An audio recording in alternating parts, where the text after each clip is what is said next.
ABC Listen. Podcasts, radio, news, music and more.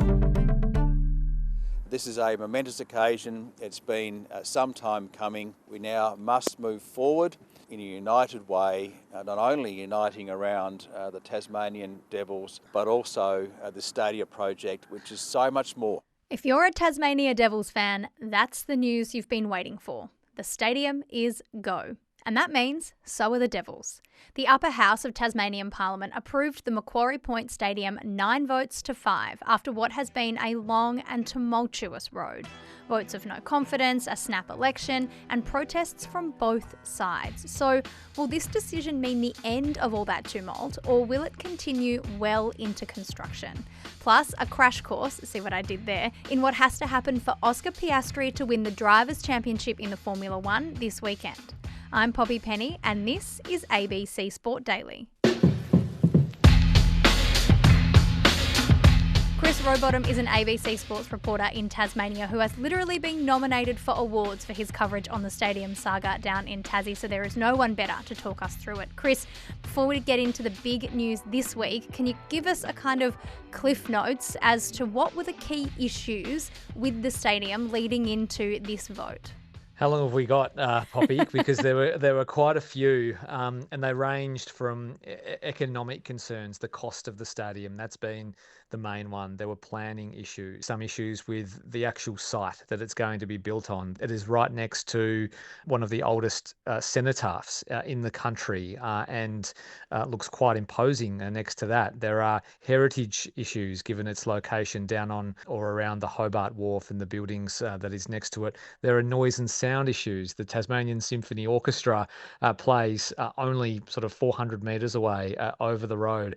There are a litany of issues with this stadium. Now, the important thing from the government's perspective was that despite the Planning Commission saying that this stadium shouldn't proceed, they also did say that a lot of those issues can be mitigated, they can be managed out, and that is what the government has really clung to. So reports were that Parliament was fairly divided about this matter, with independents kind of holding the cards a little bit.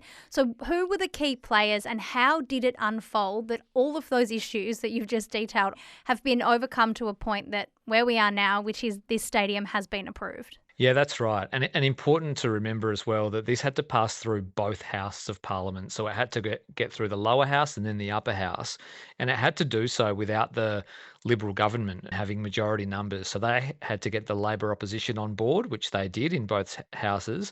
And that ensured that it sailed through the lower house really easily. But all the interest, of course, was on the upper house where the numbers were a lot tighter. So the Liberal and Labor members made up 5, and they needed 3 more independents to get the numbers. They were Beck Thomas, Casey Hiskett, and Dean Harris. They were the crucial numbers. Now, Casey Hiskett, he'd platformed in his recent upper house election as being supportive of the stadium and being yes, and there was nothing that really changed from there. So he was widely expected to be a yes, and he was. How do you look a young, aspirational child in the eyes and say, we had a chance to do something great today. We had a chance to build our economy, to build our state, and to create the Tassie Devils, whose roar will be heard across the nation. Mr. President, I will be supporting this order and the future of our state. Beck Thomas had indicated really early in the piece that she supported the stadium. She was for it. She was massively behind an AFL club. She's hugely invested in grassroots sports and local sport. So she seemed to be a yes. But as more information came out, she wavered and she started to swing towards the no position. It was too expensive. The Planning Commission didn't recommend it. The government hadn't handled it as well as it could have. So she was forced to negotiate a deal essentially. And one of her big provisions was that the government committed to a funding cap, $875 million out of state coffers, $240 million from the feds, $15 million from the AFL to make up that $1.13 billion price tag. This is hard. It has been hard for me and for the entire community, which has been really divided over this stadium debate, and that's been a really sad thing to experience. This has been one of the hardest decisions that I have had to make. Now, her support for this is contingent on the state not spending any more than $875 million. So that was the key commitment that she got. So they got her over the line really late in the piece. And as late as last week, I'm confident in saying that she was probably going to vote against it. Dean Harris was pretty similar. He is an enigma. He doesn't do media. He doesn't speak publicly. He doesn't do many events. You don't hear from Dean Harris much at all. So we were really left guessing as to which way he would go. He was similar in the way that he met with the government. He was able to get some concessions from them. He had them commit to basically saying that, we're going to spend all this money on this thing, therefore we need to raise money. There's probably going to be tax increases somewhere along the line as a result of the deal struck by Dean Harris in exchange for his support. So that was him. And Casey Hiskett, well, he got another layer of governance as well. Any more public funds that go towards this must be approved by both houses of parliament. That's something that Casey Hiskett wanted put in place. So in exchange for all of those things, the government was able to get them on side, get their vote, and they were the numbers that they needed.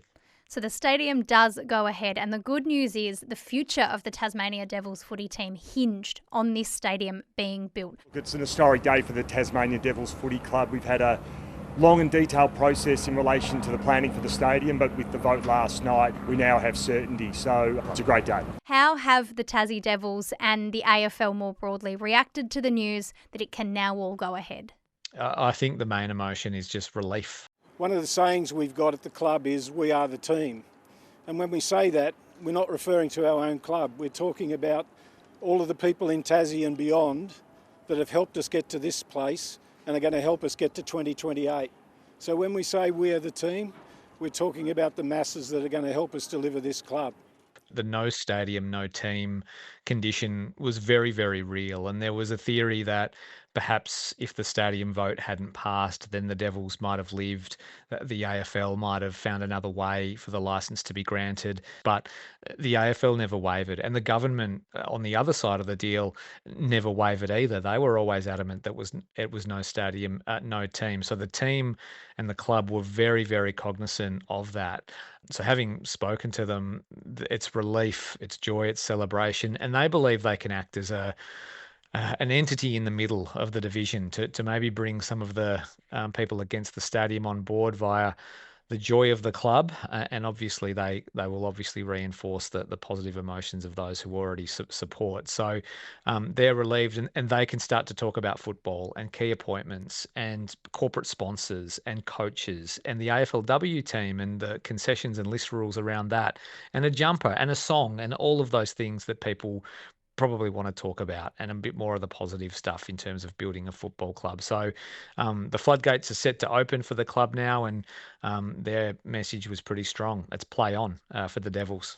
So they are due to come into the competition in 2028. And if I know anything about building stadiums, which isn't much, but it can take quite some time. And so when are we expected to see the Devils playing in this new stadium? Will they be able to start their AFL journey from that facility on day dot, or will they be homed somewhere else in the meantime?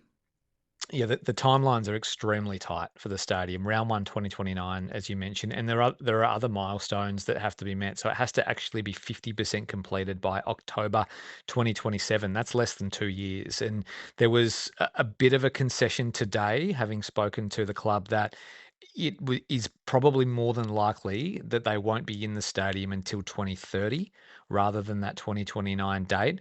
Oh, look, it's too early to tell at this stage. It's a big build. As I said, there are some critical milestones that need to be met in readying themselves for the delivery. There's probably an assumption internally that we'll be playing games in Hobart and Launceston at Bellerive York Park for probably 2 years.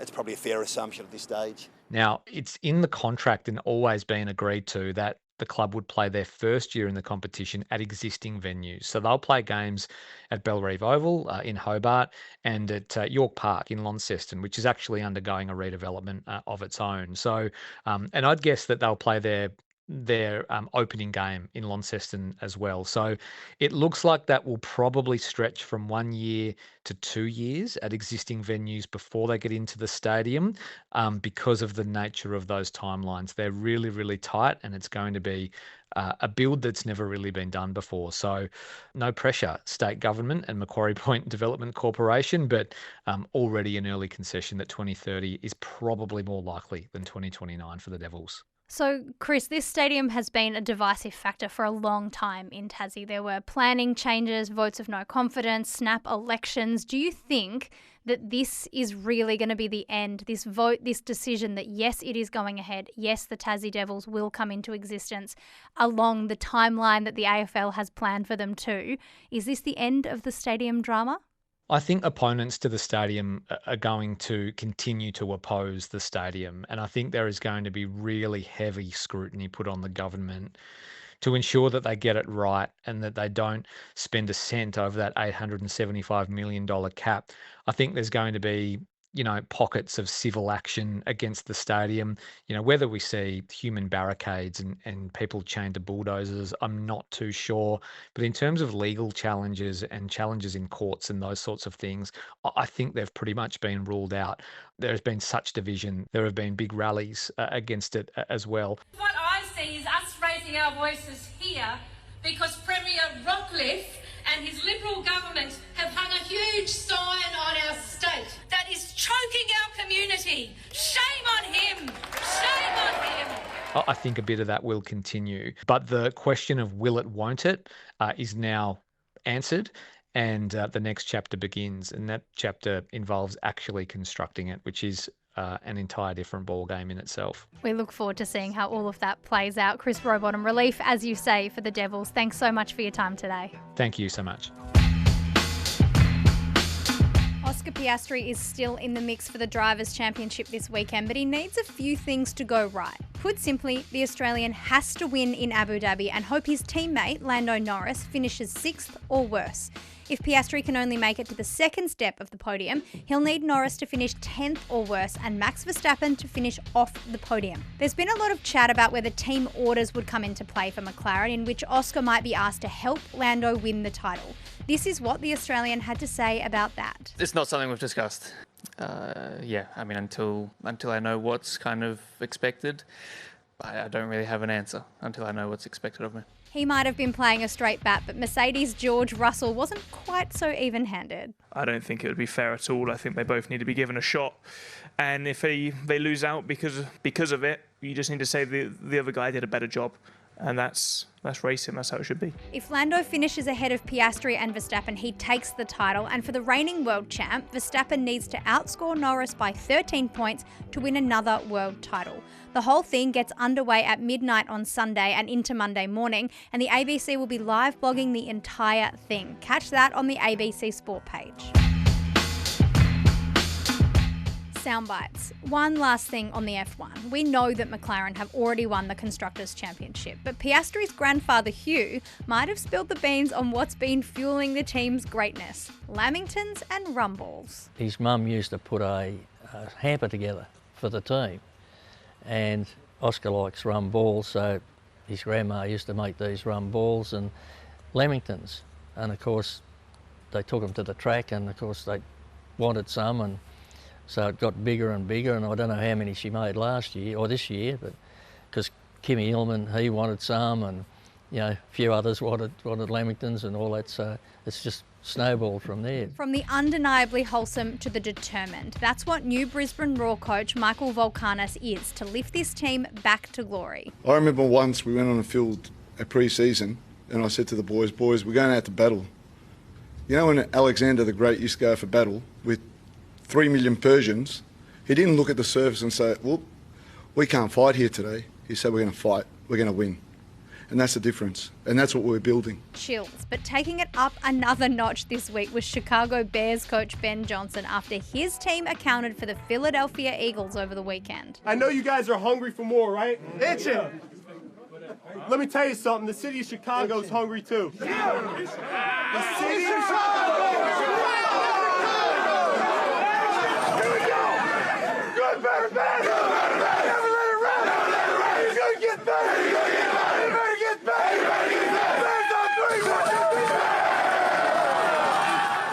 enough to run through a brick wall after listening to that. Huge energy. I'm Poppy Penny, and this is ABC Sport Daily, produced by Phil Pryor. Thanks to the NFL and Formula One for the extra audio used in this episode. Discover more great ABC podcasts, live radio and exclusives on the ABC Listen app.